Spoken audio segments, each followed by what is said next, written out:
পেশা এবং ব্যবসা হিসেবে বেছে নিয়েছেন, তাদের জীবন কতটা ঝুঁকিপূর্ণ।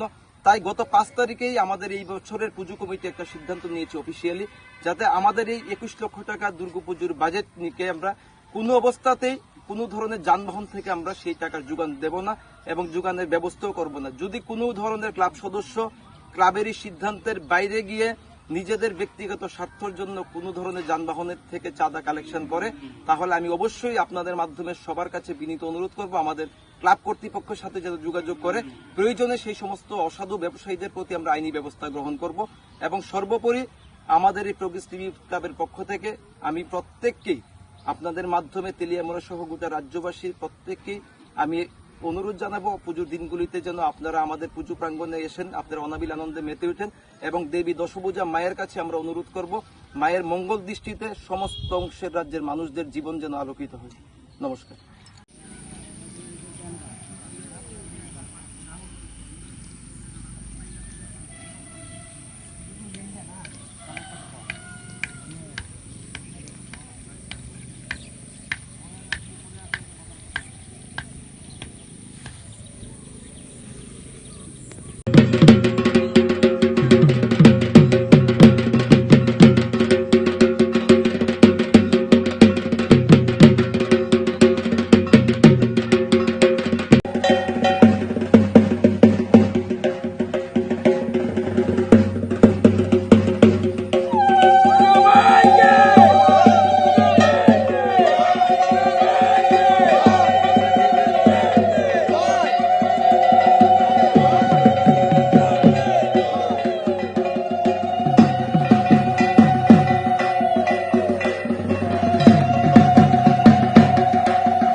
ওম খর্বং শ্রোতং গজন বদনং লম্বুদরং সুন্দরং পচ্ছন্দ গন্ধ গন্ধস্থলম তন্ত্র।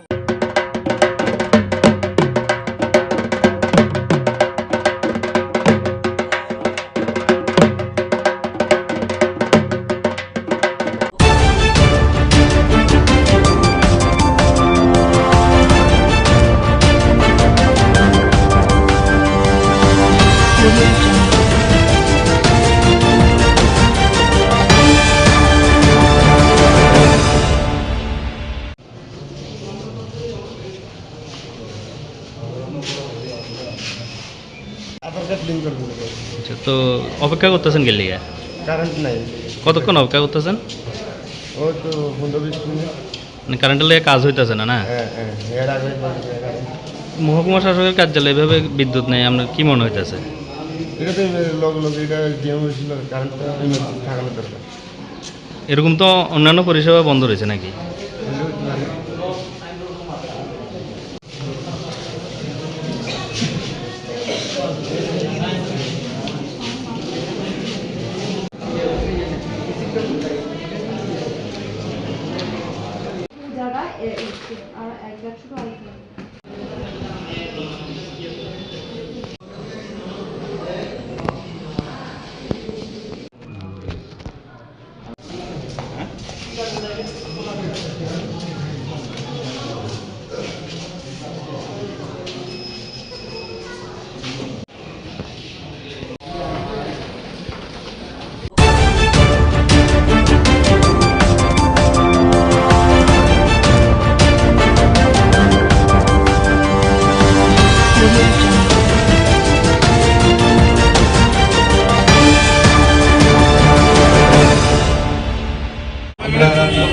আমাদের জ্ঞাপন করছি। আমাদের ডিবি কেন্দ্রে অতি স্বল্প মাত্রায় যে অনুষ্ঠানটি অনুষ্ঠিত হতো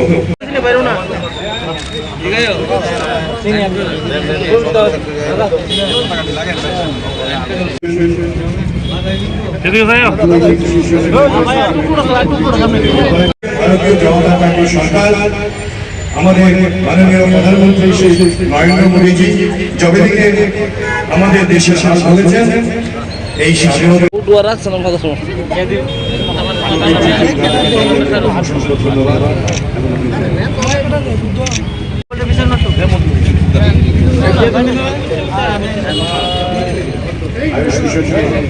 আমাদের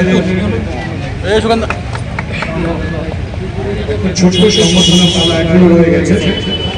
আমাদের সংগঠনা জ্ঞাপন করবেন আমাদের সদর জেলার মাননীয় সভাপতি প্রিয় করছি। আমাদের পুর নিগমের এদিকে কর্মী যারা আছেন তাদের মধ্যে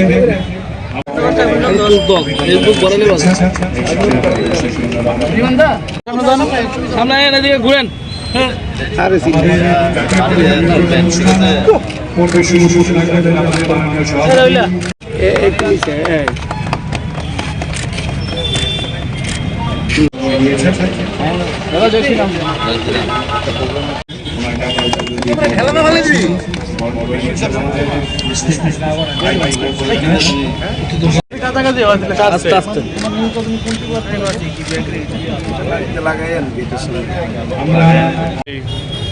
আজকের আমাদের সদর শহর জেলা আইটি ডিপার্টমেন্টের পক্ষ থেকে আমাদের 15 আগস্ট উপলক্ষে দেশের যশস্বী প্রধানমন্ত্রী নরেন্দ্র মোদীজির আহ্বানে আমরা 13 তারিখ থেকে যে 15 তারিখ আমাদের যে দলীয় কর্মসূচি সেই কর্মসূচির অঙ্গ হিসেবে আজকে গোলবাজার চক্করে আমরা আমাদের পথচারী এবং এএমসির যারা ওয়ার্কাররা আছেন তাদের হাতে আমরা জাতীয় পতাকা তুলে দিলাম, যাতে করে ওনারা নিজ বাড়িতে নিজের পরিবারদের নিয়ে এই জাতীয় পতাকা উত্তোলন করে আমাদের দেশের যশস্বী প্রধানমন্ত্রী নরেন্দ্র মোদীজি প্রত্যেকটা ভারতবাসীর কাছে আহ্বান রেখেছেন এবং প্রত্যেকটা জায়গায় দেশের জনগণ সেই 2022 থেকেই আমাদের প্রধানমন্ত্রীর ডাকে সাড়া দিয়ে প্রত্যেকেই এই জাতীয় পতাকা উত্তোলন করছে এবং এই জাতীয় পতাকা উত্তোলন করার মধ্যে দিয়ে প্রত্যেকের মধ্যে একটা দেশাত্মবোধ জাগ্রত হয়। আমরাও কখনো সুযোগ পেতাম না যে কোনো ধরনের অনুষ্ঠান হলে 15 আগস্টের যে ইনস্টিটিউটের মধ্যে যদি প্রোগ্রাম হতো সরকারি অফিসে যিনি প্রধান ব্যক্তি থাকতেন উনি কেবল জাতীয় পতাকা উত্তোলন করতেন এবং আমরা সবাই বিভিন্ন জায়গায় যারা আছে তারা দাঁড়িয়ে থাকতেন। কিন্তু দেশের যশস্বী প্রধানমন্ত্রী নরেন্দ্র মোদীজি প্রত্যেককে একটা গর্ববোধ করার একটা সুযোগ করে দিয়েছেন যে 13 তারিখ থেকে নিজের বাড়িতে, নিজের অফিসে, নিজের ব্যবসা কেন্দ্র প্রত্যেকটা জায়গায় এই জাতীয় পতাকা উত্তোলন করে নিজ হাতে যেন গর্ববোধ করতে পারে এবং দেশের প্রত্যেকটা জনগণের মধ্যে যেন একটা ভ্রাতৃত্ববোধ যেন জাগ্রত হয়, দেশাত্মবোধ যেন জাগ্রত হয়, সেই গর্ববোধ করার একটা সুযোগ করে দিয়েছে। আজকে তার জন্য আমাদের এই কর্মসূচির অঙ্গ হিসেবে আমাদের সদর জেলার আইটির পক্ষ থেকে আইটির যিনি কনভেনার আছেন সুশান্ত বণিক, তার নেতৃত্বে এবং তার টিমের নেতৃত্বে আজকে এই জায়গায় আমাদের ন্যাশনাল ফ্ল্যাগ বিতরণ করা হয়েছে। আমাদের এই কর্মসূচি আমাদের 15 তারিখ পর্যন্ত চলবে। আমাদের বিভিন্ন যারা মনীষী যারা প্রতিকৃতি আছে সেগুলি সাফাই করে আমরা সেই জায়গায় মাল্যদান করছি এবং আপনারা জানেন যে আগামীকাল বিভাজন বিভীষিকা যেভাবে দেশটা বিভক্ত হয়েছে তারও একটা কর্মসূচি আছে এবং 15 আগস্ট এবং প্রচুর কর্মসূচি আমাদের সদর জেলার বিভিন্ন কর্মসূচি এখানে রাখা হয়েছে, মণ্ডল থেকে রাখা হয়েছে। আজকে আমাদের বিভিন্ন জায়গায় এই যে আমাদের বিভিন্ন মনীষীদের যে স্ট্যাচু আছে সেগুলির মধ্যে আমরা মাল্যদান করেছি এবং আমরা সকলকে আহ্বান করব যে আসুন যে আগামী 15 আগস্ট সেই 15 আগস্ট উপলক্ষে আমরা দেশের জন্য, বিশেষ করে আজকের দিনে তাদেরকে আমরা স্মরণ করছি যারা এই স্বাধীনতার জন্য যারা শহীদ হয়েছেন, দেশের সার্বভৌমত্ব রক্ষার জন্য যারা শহীদ হয়েছেন, তাদেরকেও আমরা শ্রদ্ধা নিবেদন করি এবং প্রত্যেকেই এই যে 15 অগাস্ট সেটাকে আমরা আড়ম্বরতার সহকারে আমরা পালন করি এবং প্রত্যেকের মধ্যেই সৌভ্রাতৃত্ব বন্ধন অটুট থাকুক। সমস্ত ধর্মের মানুষ আমরা ভারতবর্ষের মধ্যে শান্তিতে থাকি, সে মেসেজটা আমরা বার্তাটা সকলকে দিতে চাই। সবাই আসুন, সংঘবদ্ধ হয়ে এই কর্মসূচিতে আমরা সামিল হই।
করার অনুমতি চাওয়ার জন্য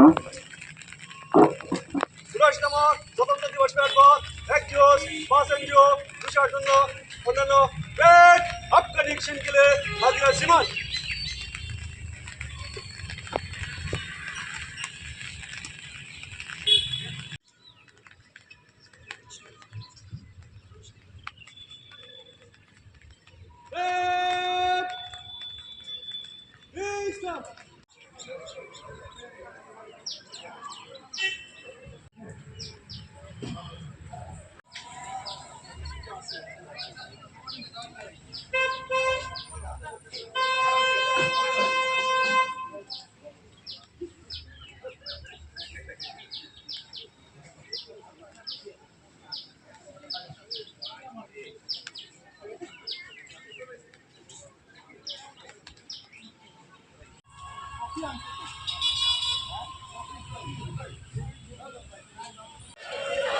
সত্যি কথা বলতে কি, আজকে আমাদের প্রাকৃতিক দুর্যোগের মধ্যে সবসময়ই বাধা হয়ে দাঁড়ায়।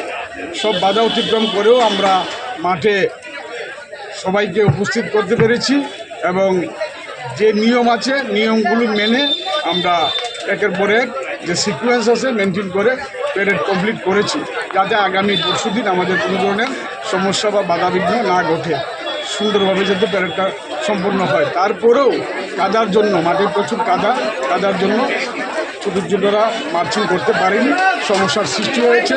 এটা স্বীকার করা মানে কোনো কিছু নয়, স্বীকার করতেই হবে আমাদের। মানে বৃষ্টি বা ঝড়ো হওয়ার জন্য আমাদের সমস্যা হয়েছে। এবার মাঠে প্যারেডে কোন কোন দল অংশগ্রহণ করছে?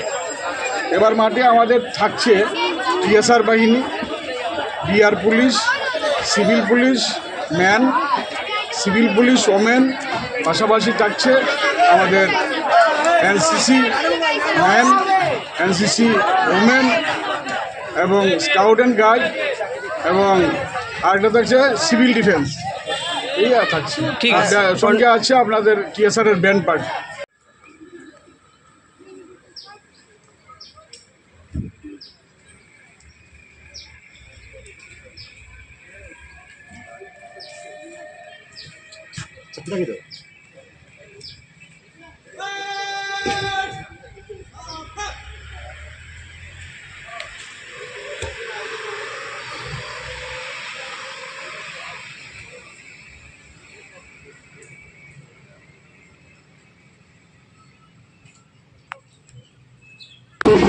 কাজ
সকল শান্তিবাজারবাসীকে আগাম শারদীয়ার শুভেচ্ছা এবং প্রীতি ভালোবাসা জানাই। পুরাতন হাসপাতাল রোড পূজা কমিটি এই বছর 25তম বর্ষে পদার্পণ করল। এই বছর আমরা মায়ের 51 রূপ প্রদর্শনের মাধ্যমে এবারে শারদীয় দুর্গা উৎসব করতে যাচ্ছি। এবছরের পুজোর বাজেট কত রেখেছেন? আমাদের বাজেট এবার 6 লাখ টাকা। আচ্ছা, পূজার মধ্যে কোনো সামাজিক কর্মসূচি রাখা হয়েছে? আগামী পুজোতে আমাদের কিছু সামাজিক প্রোগ্রাম থাকবে। পুজোর কিছুদিনে পুজোর আগ মুহূর্তেই কিছু সামাজিক কিছু আমরা কর্মসূচি হাতে নিয়েছি। আর পুজোর থিম কি কিছু রয়েছে? মায়ের 51 রূপ প্রদর্শন। আর প্যান্ডেলের? প্যান্ডেল নর্মাল প্যান্ডেলই থাকবে।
মায়ের এই যে দুর্গার যে 51 যে অঙ্গ বিভিন্ন দেশ বিদেশ অনেক জায়গায় ছড়িয়ে ছিটিয়ে পড়েছে, সেই রূপকে আগামী প্রজন্মের সামনে প্রদর্শনের জন্যই আমরা এই উদ্যোগ হাতে নিয়েছি, যাতে আগামী প্রজন্ম জানতে পারে যে মায়ের কোন কোন রূপ কোন কোন জায়গায় আছে এবং কি কি রূপে আছে, সে জিনিসকে জানান দিতেই আমাদের এবারের এই 51 মূর্তির উদ্যোগ।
చాముండి మున్నమాలిని ఆయుర్ ఆరోగ్యం ఐశ్వర్యం విజయం దేహి దేవి నమస్తుతే కూడా తగ్గింది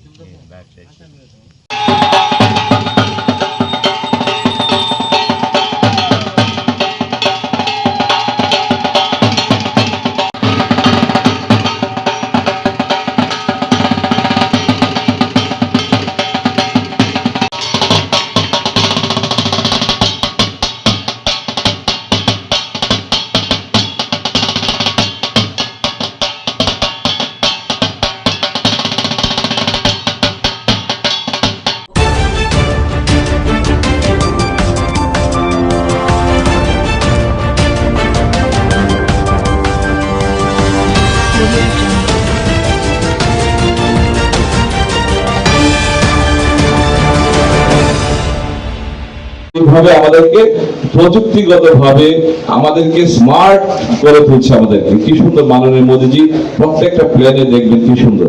আগে একটা ভাবতাম কৃষকরা সবসময় গরিব, আমরা ভাবতাম। আজকে কৃষকরা কিন্তু গরিব নয়, আমাদের ত্রিপুরা রাজ্যে প্রমাণ। আমরা যখন ক্ষমতায় আসি 2018 সাল, তখন ধানের মূল্য ছিল 9 টাকা কেজি, আর এখন ধানের মূল্য 23 টাকার উপর, 23 টাকার উপর চলছে, মানে ডাবলের উপর কৃষকদের ইনকাম, কৃষকদের সম্মান দিয়ে দেওয়া হচ্ছে। আজকে আমরা আগে গল্প শুনতাম যে চায়নার কৃষকরা গাড়ি নিয়ে ঘোরাঘুরি করে, আজকে আমাদের ত্রিপুরার কৃষকরাও গাড়ি নিয়ে ঘোরাঘুরি করে। কতটুকু ডেভেলপমেন্ট হয়েছে আমরা নিজেরাই দেখতে পাচ্ছি। এখানে অনেক গাড়ির মালিক আছেন যারা কৃষি কাজ করেন, আমার সামনেই দাঁড়িয়ে আছেন একজন, আছে না, উনিও কৃষি কাজ করেন। আজকে গাড়ির মালিক দেখুন কি সুন্দর সেজে গুজে এসেছে, ওনাকে গরিব বলা যাবে? এরকম অনেকেই সারা ভারতবর্ষের মধ্যে ধীরে ধীরে ধীরে ধীরে আমাদেরকে ডেভেলপ করে তুলে ধরছে। আজকে আর্থিক সমস্যা থেকে আমরা অনেকটাই দূরে চলে এসেছি। খাদ্যের জন্য আমাদের চিন্তা করতে হয় না। 80 কোটি লোককে ভারতবর্ষের মধ্যে 5 কেজি চাল করে ফ্রি দেওয়া হচ্ছে, কোনোদিন ভাবা গেছে? আজকে আমরা শ্রীলঙ্কার অবস্থা যদি দেখি, মাত্র 2 কোটি লোকের সংখ্যা, তাদের বাস, অথচ চালের জন্য তাদেরকে সংগ্রাম করতে হয়েছিল এবং তাদেরকে রাষ্ট্রপতি সেই দেশকে ছেড়ে যেতে বাধ্য হয়েছিল।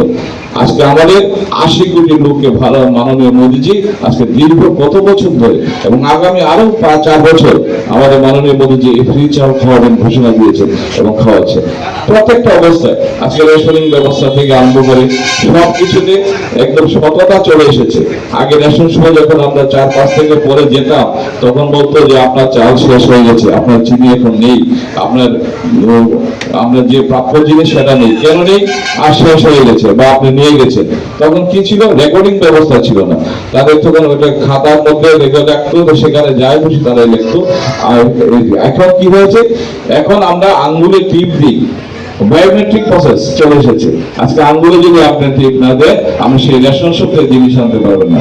ওয়ান রেশন ওয়ান কার্ড, একটা রেশন কার্ড থেকে আপনি দিল্লি থেকে আপনি নিতে পারবেন রেশন ব্যবস্থা, আগে আমার আগরতলা থেকে নিতে পারবেন। এইভাবে আমাদের ভারতবর্ষকে ধীরে ধীরে প্রত্যেকটা ডিপার্টমেন্ট, সেই আপনার অর্থনীতি থেকে আরম্ভ করে স্বাস্থ্য ব্যবস্থা, আজকে স্বাস্থ্য ব্যবস্থা কি আমূল পরিবর্তন আমাদের ত্রিপুরা রাজ্য দেখলে বোঝা যায়।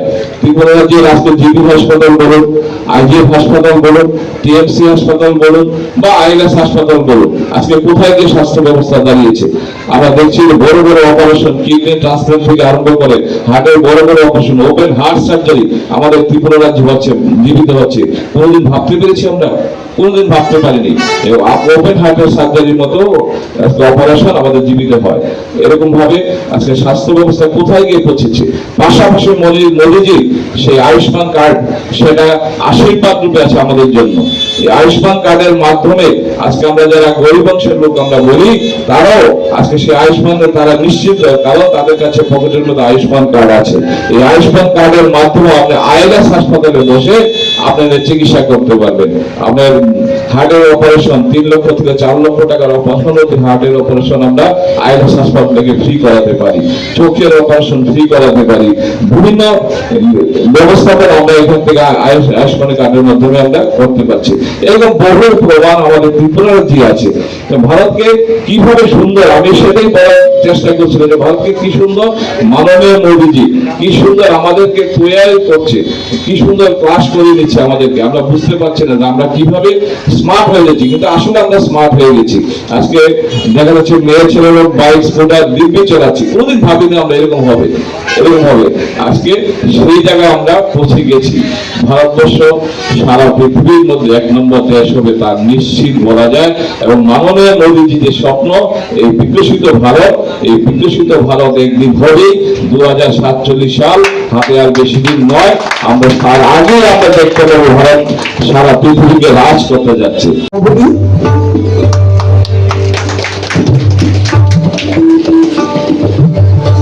আমি দীপক কুমার সাহা মহোদয়কে অনুরোধ করবো বরণ করে বাদ্যিক কারোর সঙ্গে নাগরিকদের শাখার সভাপতি রতনদাকে অনুরোধ করবো মঞ্চে আসন গ্রহণ করুন।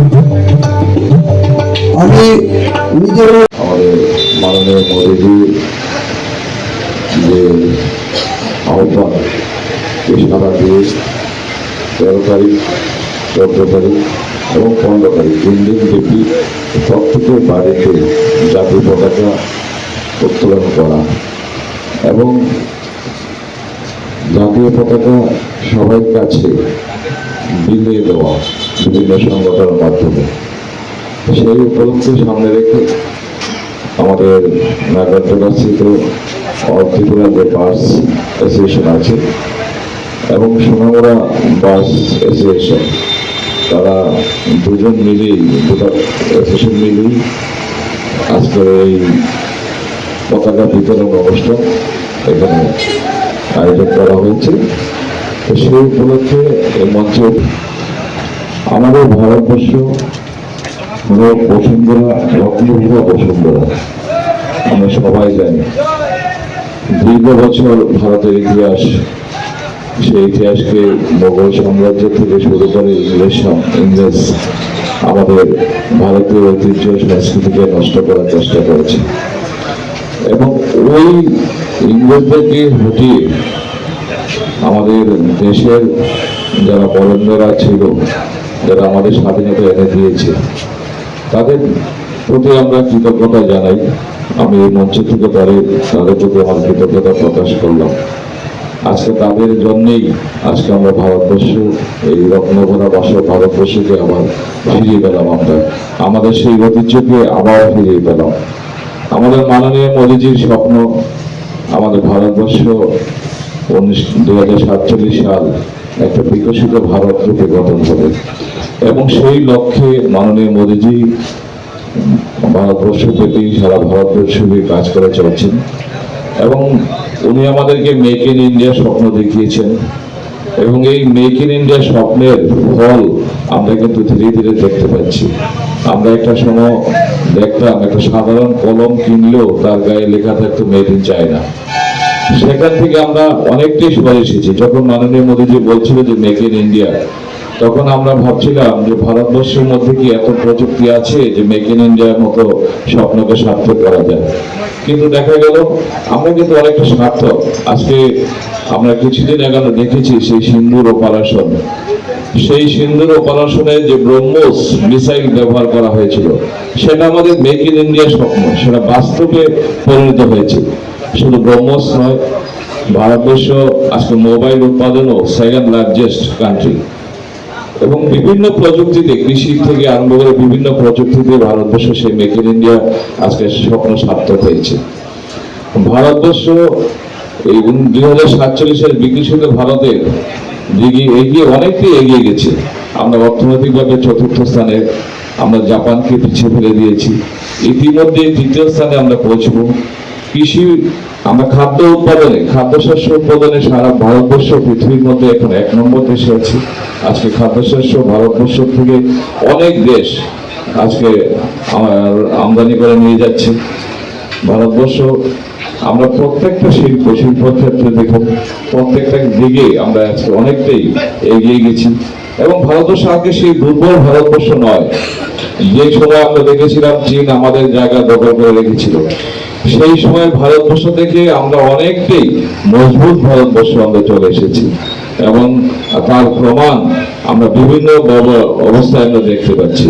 আজকে কিছুদিন আগেও দেখছি আমরা ট্রাম্পের ঘটনা, আপনারা দেখেছেন সারা পৃথিবীর প্রধান যিনি দাপটের সহিত চলেন সেই ট্রাম্প মহাশয় আমাদের 25% আমাদের শুল্ক আমাদের চাপিয়ে দেওয়া হয়েছিল, কিন্তু মাননীয় মোদীজি কিন্তু অটল, কোনো অবস্থায় উনি হার মানেননি এবং উনি আরো বেশি করে রাশিয়ার সাথে চুক্তি করে সেই তেল আমদানি করছেন।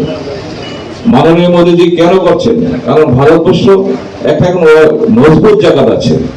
আমেরিকার মতো দেশ আমাদের ভারতবর্ষকে এখন সেই আগের ভারতবর্ষের মতো নেই। আমেরিকা এখন আমাদেরকে কোনো অবস্থায় কোনো দিকে হারাতে পারবে না, সেদিকে মাননীয় মোদীজি স্পষ্ট বুঝে গেছেন এবং আমরা জানি ভারতবর্ষ কোথায়। এবং আমাদের এই বিকশিত ভারত সারা পৃথিবীর মধ্যে 1 নম্বর দেশ ভারত হবে এবং সেই লক্ষ্যে আমাদেরকে প্রস্তুত করা। মাননীয় মোদীজি ধীরে ধীরে আমাদের ভারতবর্ষের প্রত্যেকটা নাগরিককে কি সুন্দরভাবে প্রস্তুত করে দিচ্ছে। সাধারণ মোবাইল দিয়ে আপনারা চিন্তা করে দেখুন, আপনাদের প্রত্যেকের কাছে অ্যান্ড্রয়েড মোবাইল আছে। একটা সময় আপনারা আমরা ভাবছিলাম যে এই মোবাইল হয়তো আমরা ব্যবহার করতে পারবো না, কারণ এটা কম্পিউটার, একটা ছোটখাটো কম্পিউটার বলা যায়। সেই কম্পিউটার আমরা যেহেতু কম্পিউটার জানি না, শিখছি না, আমরা সেই কম্পিউটারকে ব্যবহার করতে পারবো না। কিন্তু আজকে দেখা যাচ্ছে বাড়ির 4 বছরের ছেলেটা, বাড়ির 4 বছরের মেয়েটাও সেই মোবাইল আমাদের থেকে বেশি জানে, তারা ব্যবহার করতে পারে। কিভাবে আমাদেরকে দেখুন ধীরে ধীরে আমাদেরকে তৈরি করছে সেই 1 নম্বর দেশ হবে সারা পৃথিবীর মধ্যে। দাস মোদী যে আহ্বান করেছে হর ঘর তিরঙ্গা, সেই তিরঙ্গা সারা ভারতবাসীর সঙ্গে এই আগরতলা নাগরজলা স্থিত আজকে যে জাতীয় পতাকা বিতরণ অনুষ্ঠান, সেই অনুষ্ঠানে আমাদের মাঝে উপস্থিত আছেন এই 33 নম্বর ওয়ার্ডে। আমরা সবাই অবগত আছি আমাদের প্রাণপ্রিয় প্রধানমন্ত্রী এবং এই রাজ্যের জনপ্রিয় মুখ্যমন্ত্রী আহ্বানে আমরা নাগরজলাস্থিত সমস্ত মালিক এবং শ্রমিক যৌথভাবে আজকের এই জাতীয় পতাকার যে বিতরণ অনুষ্ঠান, আমি প্রথমে ধন্যবাদ জানাবো এই আগরতলা সোনামুড়া বাস সিন্ডিকেটের অন্য সম্পাদক আমার স্নেহের ছোট ভাইকে, যে এই ধরনের প্রোগ্রাম যে এত সুন্দরভাবে উনি যে অনুষ্ঠানটি করেছেন। ধন্যবাদ জানাবো এখানের সমস্ত, যেমন উত্তম সাহা। আমরা জানি যে ভারতবর্ষ যদি স্বাধীন হয়েছে লাখো লাখো শহীদের রক্তের বিনিময়ে আমরা স্বাধীন পেয়েছি। আমাদের যশস্বী প্রধানমন্ত্রী একটা কথাই বলেন যে আমরা যার জন্য এই স্বাধীনতা পেয়েছি তাকে আমরা সব সময় স্মরণ করতে হবে, আমাদের অন্তরে রাখতে হবে। কিভাবে রাখতে হবে? যে 15 আগস্ট আমাদেরকে বলেছেন আমাদের মুখ্যমন্ত্রী যে 13 তারিখ থেকে 15 তারিখ প্রত্যেকটি বাড়ির মধ্যে আমরা যাতে শ্রদ্ধার সহিত যে জাতীয় পতাকা উত্তোলন করতে পারি। আমি মাননীয় মুখ্যমন্ত্রীকে এই সিন্ডিকেটের তরফ থেকে ধন্যবাদ জ্ঞাপন করি যে কিছুদিন আগে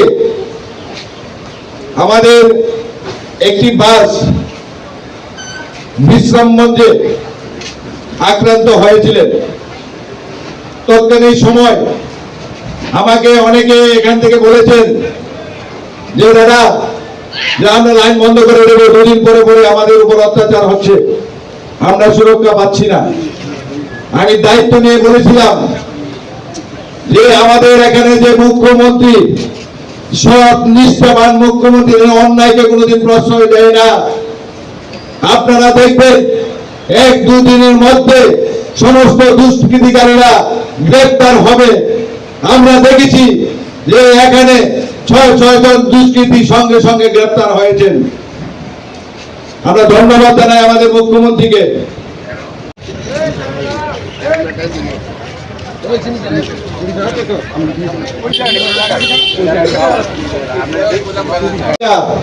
हर दिल तिरंगा, हर सपना तिरंगा, हर मन तिरंगा, हर তাদেরকে বরণ উত্তরের মাধ্যমে বরণ করে দেবেন।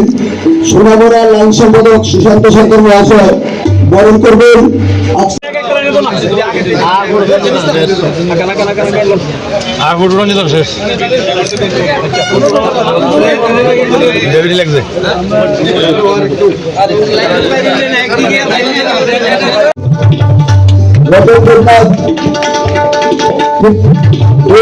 বাহ্যিক কালেশ্বরের নাগরদোলা থানার সভাপতি রতননাথ নাথকে বরণ করে নিচ্ছেন।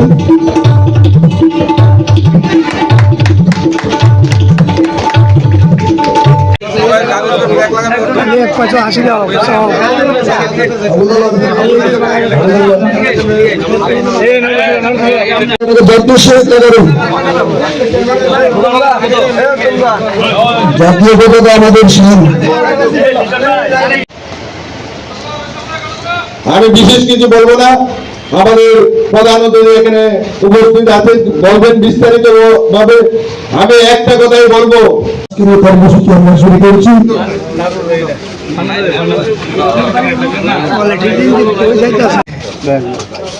আসুন এখানে আপনারা আসুন, সবাই আসুন, সবাইকে দেওয়া হবে। জাতীয় পতাকা বিতরণ করছেন আমাদের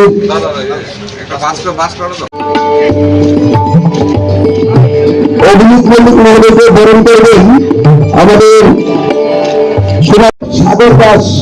সাগর দাসকে বরণ করবো আমাদের বিশিষ্ট সমাজসেবী কমলদেব মহোদয়কে বরণ করবেন। জাতীয় পতাকা সম্মানের সহিত বাড়িতে লাগাবেন, যার গাড়ি আছে জাতীয় পতাকা লাগাবেন এবং যার যার বাড়িতে জাতীয় পতাকা লাগাবেন। আমাদের হরঘর পুরনো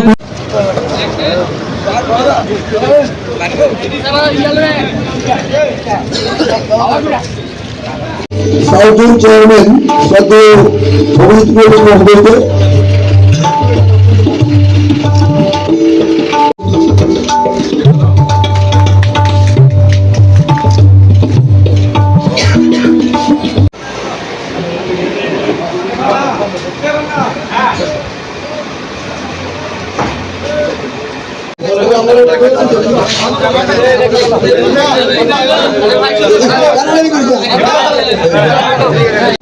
আসুন আসুন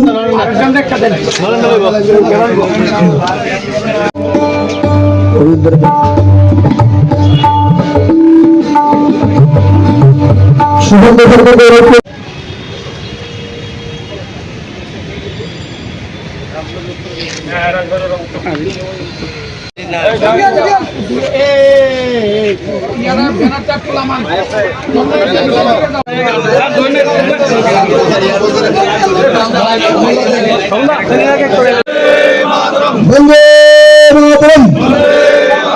भारत माता की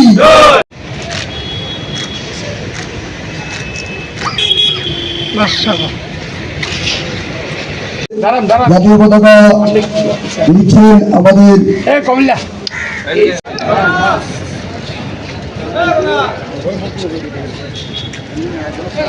ভাষণ রাখার জন্য অনুরোধ করবো।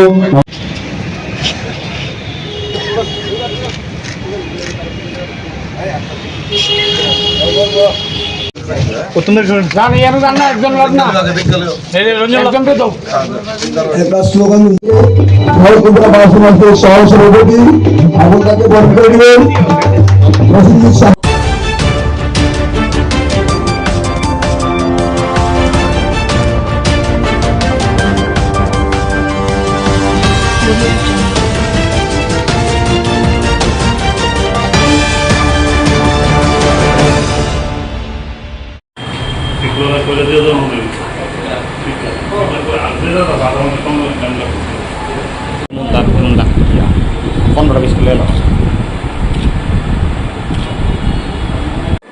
আমাদের রক্তদান শিবিরের রজত জয়ন্তী বর্ষ, তো আপনারা একটু ভাবতে পারেন যে রক্তদান আর কি রজত জয়ন্তী বর্ষ হয় কিনা।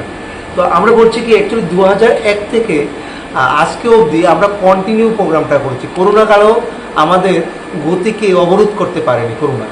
তো যাই হোক, এই বছর আমাদের রক্তদানের রজত জয়ন্তী বর্ষ। আমরা প্রথম তো 100-150 জন লোকও আমরা দিতাম, কিন্তু বর্তমানে আমরা কি করি, আমরা একটা লিমিটেড আমরা ডোনেট করি।